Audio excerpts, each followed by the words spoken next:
talk. Thank you. Thank you so much for coming to the talk.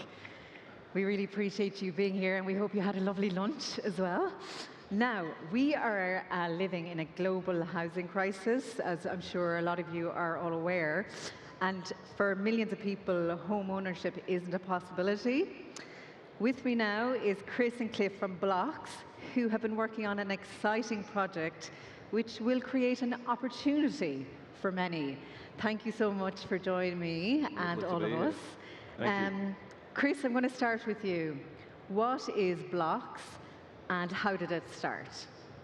Yeah, so Bloxx really started, we've got this huge opportunity. We've got over $300 trillion asset in the world, the biggest asset class in the world, residential property. And we've got this huge disconnect between people that own the homes and people that can't access home ownership. So we're like, this is a market that's we need to find a solution for. Working in the banking sector for over 20 years, you know, the solution's very hard to find in an existing kind of model. So Bloxx was really a journey of my life through career previous to Bloxx, living in Yorkshire. All of that kind of knowledge came together to go, how do we redesign a new financial system that can actually get people into homes and enable people to buy homes without needing to borrow any money? So removing the need for debt. Okay. And it falls into just three simple categories. In terms of customer, we're completely transforming how they buy a home. So rather than having to borrow money, pay it back, we're now enabling them to subscribe to their home and buy in with every payment. So rather than renting, giving somebody else the money, we're now creating home and we're creating future wealth. For the investor, we're creating access to a capital market, which is the biggest in the world, and we're giving them direct access to that asset class. Because currently they're kind of stuck with intermediaries that exist in the system. So we're giving them the access point to that asset class. And we're changing the way that that can work from either it's an institutional capital lens, it's an impact capital lens, or it can be a connected capital of people that already own homes and how they can partake in the system. And then the last one is we're just digitizing what is still very archaic in how it operates. So in essence, we're moving it to a place where people can buy homes via the platform, they connect to the capital. Yes, they'll still have to go and physically look at the home, but in the future, we can tokenize this entire platform to create all kinds of different use cases and solutions for the customer. It sounds amazing. It's taken a long time to build it. Yeah, but you had insight. So, Cliff, I'm going to come to you. So you're a well-known actor. You're based in New Zealand. How did you get involved? Well, I unexpectedly, from the film industry, found myself looking at building film studios, and that somehow put me into the property frame. And then I met Chris through property, and he offered the solution to our housing crisis. And I was just instantly drawn to the possibility from a cultural point of view, is that we can restore human dignity by creating home ownership, not just having a home, a rental home, but actually returning the hope for home ownership, which seems to be on the decline. You know, 75% of the residential market is mortgage-based home ownership by individuals, but 25% of it is rentals. And when I look at renters, I see that they're actually paying someone else's mortgage, and they desperately want to be a part of the home ownership. And so when he showed me that it was possible to create home ownership without debt or a mortgage, I understood instantly what that means. Because on a micro basis, I've been fortunate enough to own a number of houses and be able to help family members into homes by doing exactly what the Bloxx model is, by taking the capital and investing directly into the asset and the homeowner. And then you can, if you choose, put a margin of profit on that. And what's very interesting about this, from a cultural point of view, and unexpectedly, it aligns perfectly with Sharia law, which was really unexpected. And so there's a lot of interest in the UAE to explore how we can do that, because there's limitations on how we can create affordable home ownership. But this, especially through tokenization and Web3, we can scale it to a global opportunity. Yeah, I was going to say, so, you know, you piloted it in New Zealand. You're working with the UK government, but do you see it as a global thing? Yeah, absolutely. I mean, it's if you think about New Zealand, it's the perfect place in the world to build something, and we really wanted to build the infrastructure, because you have to spend years developing this. It's not something that you just come up with overnight and then put out the door. So there's a lot of work to develop the commercial IP, the models, the legal structures that can support it, and then we needed to kind of test it very quietly. So we put a live test into market, and then over the last 6 months, we've really been working with customers to ensure product market fit. So it's been put the product out there relatively quietly, no marketing, and then see how customers reacted. And over that period, we've got a pipeline of 3,500 Kiwis, which is over $3 billion of homes that we could be putting on the business right now. So, and that was without even trying. So what we then quickly realized at that point was the demand for this is even bigger than we expected. Because we're creating something quite conceptually new. Everyone knows renting, everyone knows mortgages, everyone knows variations to the two, but so home subscription's very different and in the middle. So seeing that response from customers meant we needed to go to a much bigger market with a much deeper capital markets that we can then access the capital pool to enable all these customers to now get into homes. So that's where the UK has come in. Okay, and so renters who can't get a mortgage but can afford a monthly rental, which everyone talks about, they think it's crazy that they can't get a mortgage, but they can. This would help them. Yes. And then in terms of investors, what do investors get?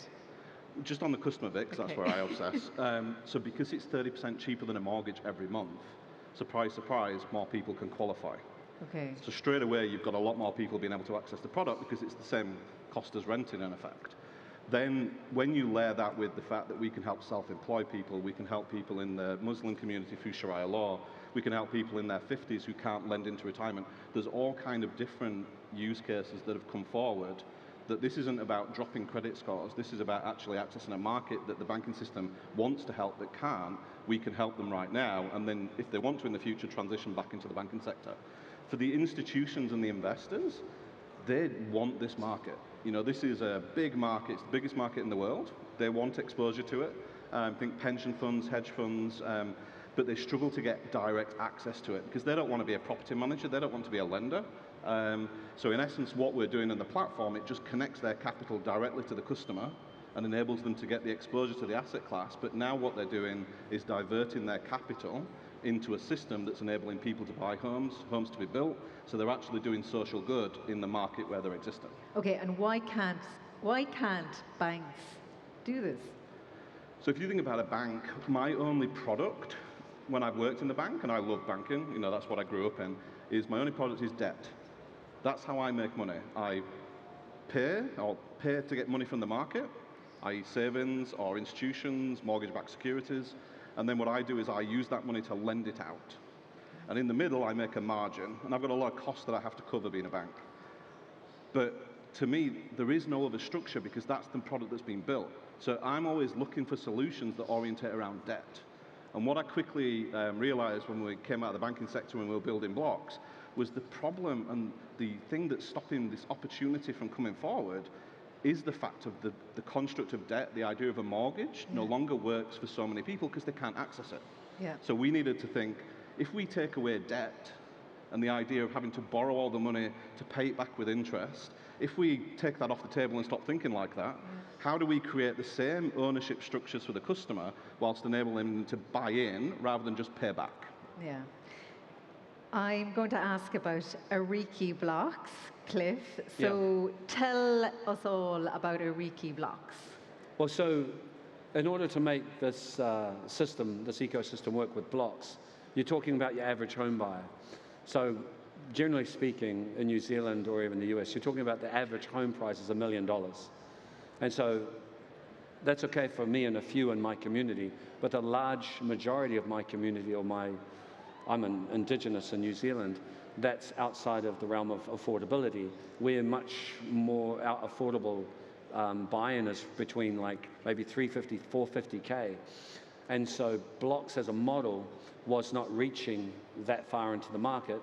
So Chris listened to what I was saying, and we've helped set up a subsidiary which isn't looking at your average home buyer, where there's a massive market to bring, one thing that Chris didn't mention is higher returns to investors than they would through the mortgage-backed security system. So that's great. But for me, there's this, again, another massive market with impact investors that are reaching sort of affordable housing for communities. And so in my community, we have, you know, thousands and thousands of people that wouldn't be able to afford an average home, but at that price point, we can reach my community, and we've been doing work in that. So I just want to jump forward a little bit. We've got three pilots going in New Zealand. In my community, there's two. There's a rural version and an urban, where we're going to be building within our communities on our tribal indigenous land, where we own the land, but we're capital poor. And then the other one is we're acquiring, through Bloxx, pre-existing real estate in the current market. And then you're doing one in the UK in your community. And we've been fascinated by markets like having a conversation with Jamaica right now, which it seems disparate, but you know, it's three small island nations which each completely different demographics with the same legal and financial structures in place, but all trying to wrestle with the same housing crisis. Yeah. And that's a test market for us to prove that Bloxx can serve my personal interests, my community, but it can solve it on a global scale. How is the pilot going so far, or is it in its early stages? Sorry? How is the pilot going? How is it going? Are you getting feedback from people who have signed up? No, very, very strong. We're getting incredible feedback. There's a strong interest to engage, and we're working with, well, Chris, we're working with government, so we have to work with regulation, local board of council. Yep. We have to look at financial models, that they all have to be sound, and it has to put out robust commercial outputs, and with a strong social impact. So there's very strong interest and enthusiasm all around. Yeah, and I'm going to hone in on social impact, and you feel very strongly about this.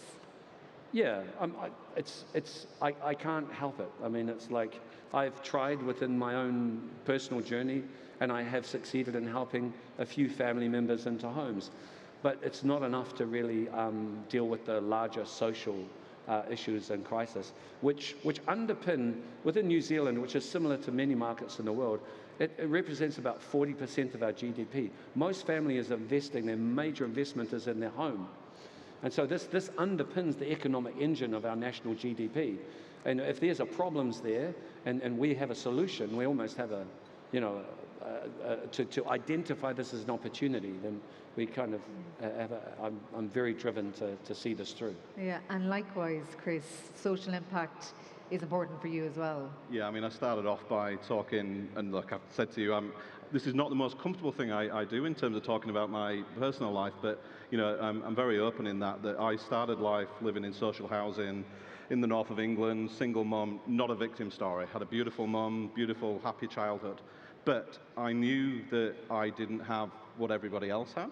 The one thing that my mum could give me, because she couldn't give me a financial leg up, was made me walk 3 miles past the schools near the council estate to the closest good school and give me an education. So, you know, I come from, most of my family still live in that kind of council estate, social housing environment. So it's really critical, because we're at a point in society, in the UK in particular, where the difference between wanting to be a productive member of society and part of the community versus going onto welfare and just sitting and doing not a lot is very, very close. And home and security around home, ownership of home, having the ability to create something prosperous for the family gives you a reason to go out and do something in life and go and grab things. So in me personally, buying a home at 22 with the bank was pivotal in how my family's life changed, and we want to replicate that for as many people as possible. And that's why, you know, yes, we're the commercial market, the commercial capital is a big focus point for us. You know, it's 40 trillion in the market, but social impact is huge. You know, there is the UK government, we know in Dubai they're wanting to build billions of social housing for Emiratis. We're looking to facilitate how we connect that capital in, because it's very inefficient when governments are doing it. You know, they need the private sector to innovate and create the solutions. So that's what we've been working on in Ariki Bloxx, and we're piloting in New Zealand, is about how do we not just create this solution for people that have good salaries but need a home? How do we create it for people that are working in supermarkets, doing the jobs that we really need people to do, but we also want them to be able to afford to buy a home? Yeah, I hear it a lot from Gen Zs that they can't afford their, a mortgage, they're blocked off. They're just like, well, whatever, so there's a lot. I think what Chris has, I've got to give him that, what Chris has created is he's commercialized the opportunity. And I think otherwise, impact investing and social investing is sort of marginalized as sort of something that, governments have to deal with this problem. But what Chris has done, which is quite brilliant in the modeling and the financial, he's turned this social problem into a commercial opportunity. Mm-hmm. And it's like, if we can scale that up, which is it's trillions of dollars in sort of impact investment, and have a positive outcome, which is commercially viable, then it becomes its own economic engine. And we're not dependent on, GMOs and governments to solve this problem. Yeah. We solve it through commercial means. So are governments and banks welcoming this, or are they a bit like, this is our area? So I've been really surprised in the UK, and I think one thing's happening in the UK where they want to be the financial capital of the world. So they're really looking to bring innovation into the UK. So we've been having really strong engagement across government central into local authorities. So I've been blown away, if I'm honest, and I never thought I'd say that, about how proactive the government has been to enable us to come to the country. In terms of banks, if you think about banks, I worked there all my career. I believe in that sector. I know how important our monetary systems are the basis of how society functions. Working and leading through 2008 and the Great Crash, you saw how close we got to things not being like this. So having the ability to understand where the banks can help, where they can't, building something outside of the banking system, which is where I concluded we had to do this, but to create the opportunity. All of the customers we deal with will have a bank account. The problem is the bank says no. That's not a good outcome for the bank. But as we brought them into the home, as they're building up their equity, we give the customer flexibility. If they want to buy out with a mortgage in 3-4 years' time, we'll happily help them do that. So in essence, I actually become the friend to the bank because I create a perfect on-ramp of customers back into that financial system. Yeah. We just got to fix the bit that's broken at the beginning. Yeah. So where do people sign up? So that's an interesting part. Middle East for us is important, and we're not here to raise capital for us to build the company in other parts of the world. What we're doing is we're focused on New Zealand, UK. And that's where we're scaling UK, piloting New Zealand, and building out the company back in New Zealand as we scale. But we are very open to other markets where the capital wants to be friendly and work with us. So that's why, from a Middle East perspective, we're here, we're sharing what we're building because we think there's huge relevance for this market. And if we get a receptive response, then we can very quickly deploy into this market. So at the moment, with bloxxhome.com, anyone can check us out and go and register, but we are only kind of active in 2 countries at the moment, but we suspect we will be moving across the globe very shortly. Okay, thank you so much for joining me. It was amazing. Thank you all very for much. coming to the talk. Big hands up, 2 hands up. Round of applause to Chris Smith and Cliff Curtis of Bloxx. Thank you. Thank you.